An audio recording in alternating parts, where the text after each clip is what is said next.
When I set out to build on this new to me Sporty, I focused on nostalgia.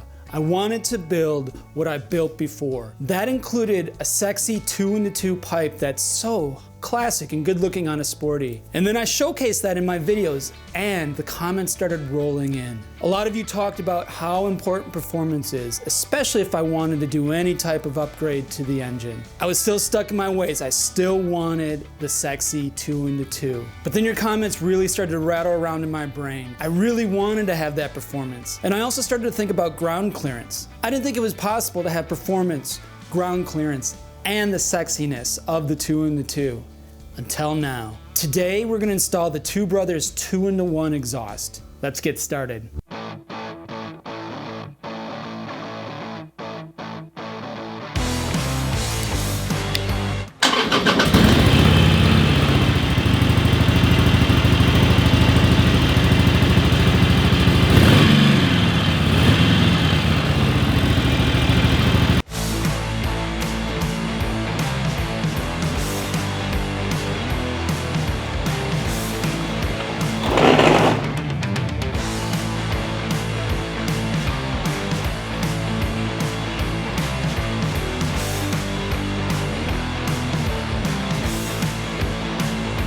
There's a lot of sexiness going on inside this box. I'm going to explain each piece as I install them rather than individually now. I don't want to make this video too long. It's going to be long as it is.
There's something cathartic about getting this stock exhaust off. It feels really good. There's also something cathartic about getting your hands dirty. Hard work is good for the soul.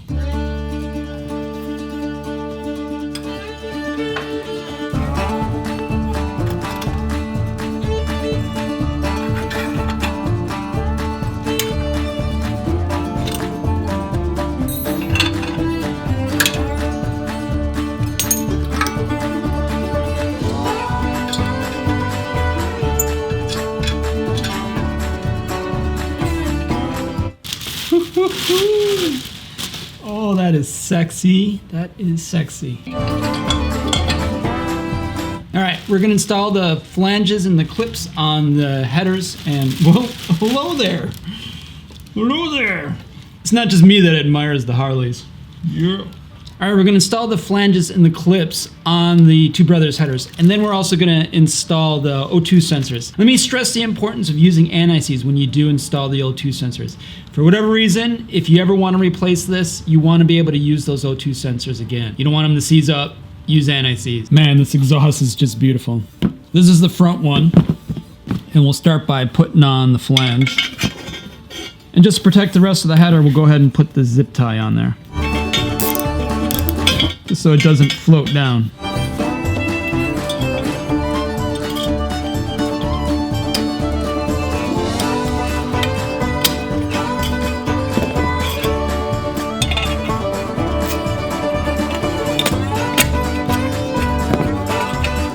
All right, for the O2 sensor installation, there's a big difference between the front and rear. The O2 sensor to the front header will be shorter than the O2 sensor for the rear one. So make sure you're installing the correct one. For my Sportster, I'm gonna need an adapter to install my O2 sensors on these headers. Thankfully, Two Brothers included the adapters with, and the crush washers.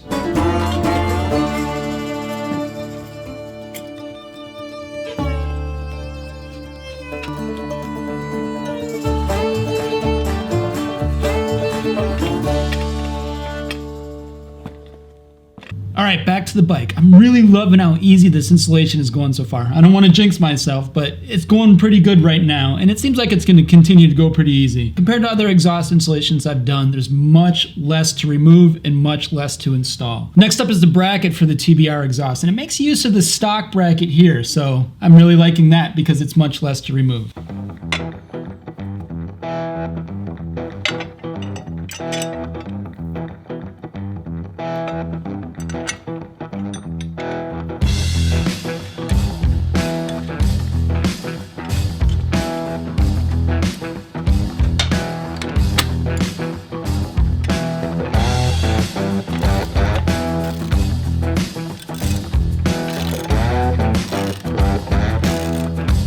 All right, time to remove the old exhaust gaskets. This part's always hard for me. Let's see how I do.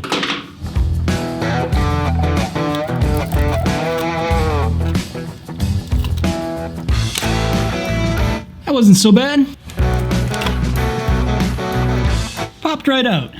Not so bad.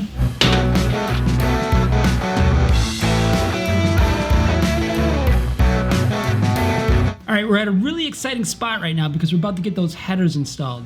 But you know what? I'm not gonna be making any waffles anytime soon, so I wanna take this waffle iron off. I'm gonna install the Joker Machine's finned air cleaner. It's small, lightweight, looks sexy, and it's gonna increase that airflow with the TBR exhaust. I'm gonna cover everything about this air cleaner, including installation, in another video, so you're gonna magically see it installed now. All right, let's get it installed. There we go, that's looking pretty good. Let's get these headers on.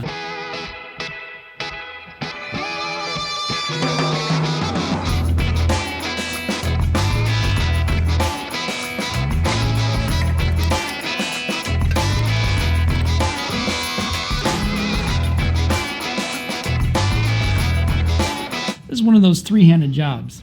Kind of tough.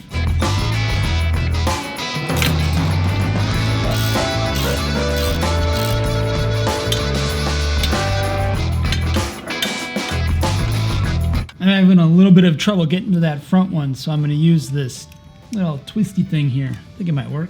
Maybe a shorty.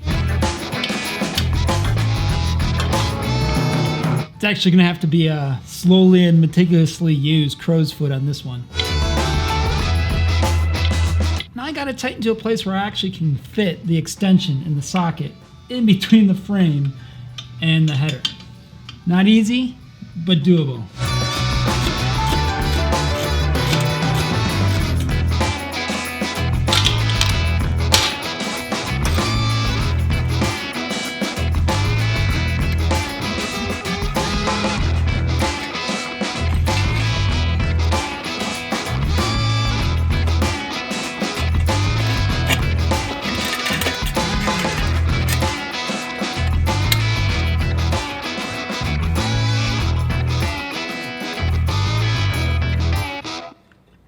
All right, I got the headers on. It was a bit of a challenge.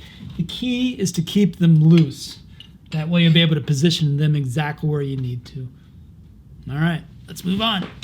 It's time for some muffler fun. All right, these little clips, just go in the muffler here.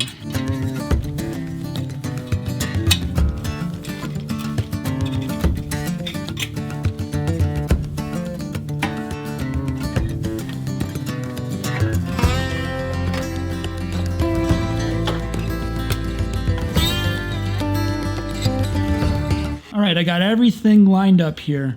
Nothing's tightened up. What I need to do yet is tighten up the headers, and then there's 2 bolts down here by the muffler that I need to install. I'm gonna install those loosely now, put on some heat shields, and then we'll get this thing started up.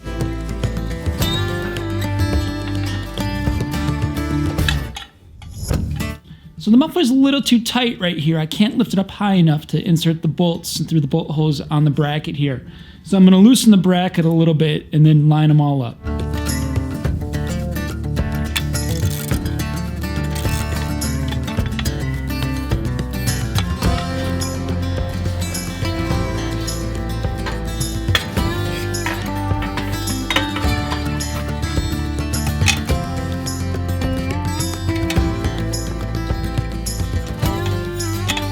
All right, I think I'm in a good spot. I have the muffler on the bracket with the bolts inside the clips securing the muffler there. Not fully tightened down, loosely fitted.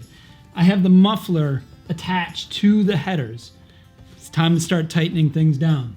I'm gonna start with the header bolt. So this front header bolt's really hard to get to, and I think I'll be able to have an easier time if I take the horn off. So I'm gonna go ahead and do that. I'll be able to get in there a lot easier.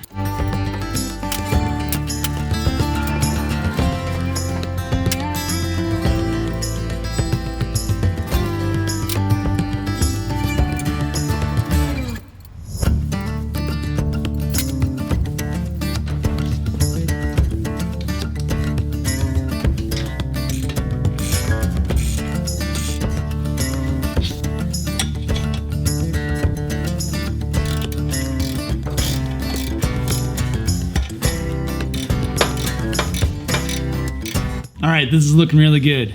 Time to torque things down.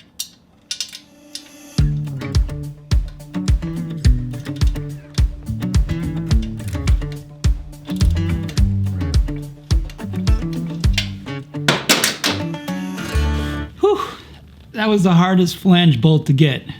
Crow's foot to the rescue. If I were to do it again, I probably would have installed the O2 sensors afterwards. It would have given me a lot more access. I probably would still need the crow's foot to get in there without the O2 sensor attached. I was afraid I was gonna break the O2 sensor, so I had to be really delicate and really careful. This is looking super good. All right, now to install these springs that connect the muffler to the exhaust headers.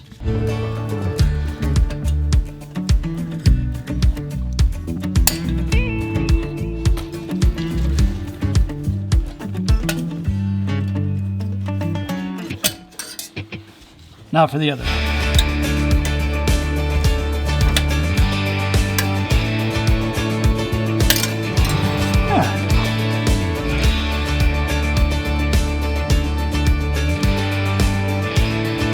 I'm really digging this. I can't wait to run it. I got to get the heat shields on, but before I do, I just want to clean them off a little bit with a little bit of isopropyl alcohol. Clean my fingerprints off.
All right, everything's done. Let me unveil it by getting out of the way. It looks really good. It fits this bike. Let's start it up and get some decibel levels.